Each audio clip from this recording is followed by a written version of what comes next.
Ovdje ima roštilja dobrog, evo najiskrenije, i teletine i janjetine i dobro je, prilagodio se fino. Otkud vi?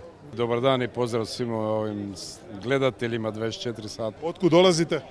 Ja iz Zagreba, kolega. Iz Vinkovaca. Iz Vinkovaca, vi? Iz Zagreba. Iz Zagreba. I kakvi su vam prvi dojmovi ovdje u Katru? Pa dobro je, super, evo, vruće je, za sad su malo zbunjeni izgleda, ali valjda će se uhodati.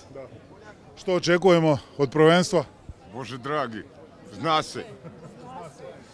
Znači da odemo do kraja. Ko je vama posebno drag igrač? Koga ste došli vidjeti? Modrić. U odnosu na Rusiju, jesmo li jači ili slabiji? Pa ja mislim da nama fali samo Mandžukić iz Rusije, sve ostalo je čak i jače. I ako prođemo, a ja sam rezervirao do četvrtfinala, ako prođemo iz kontragrupi tamo Njemačka, eventualno Španjolska, onda idemo do kraja naravno. Pa imamo Mandžukića, samo ovaj put je na klupi. Kao pomoćni trener. Da, ali golove treba zabiti. Pa imamo Petkovića, Livaju i Kramarića za to. Pa ja se nadam da će oni, ja kažem, po meni fali Mandžukić. Jer ovdje igra Hrvatska!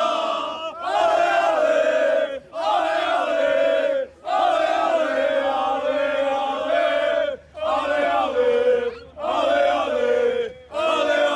ale, ale, bježite ljudi, bježite iz grada, stiže ekipa pijana, bježite ljudi, dok postoji nada, jer ovdje igra Hrvatska!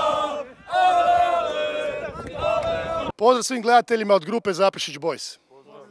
Pozivamo sve zajedno na gledanje Hrvatske nogometne reprezentacije na svjetskom prvenstvu. Bodrite vatreno zajedno uz 24 sata.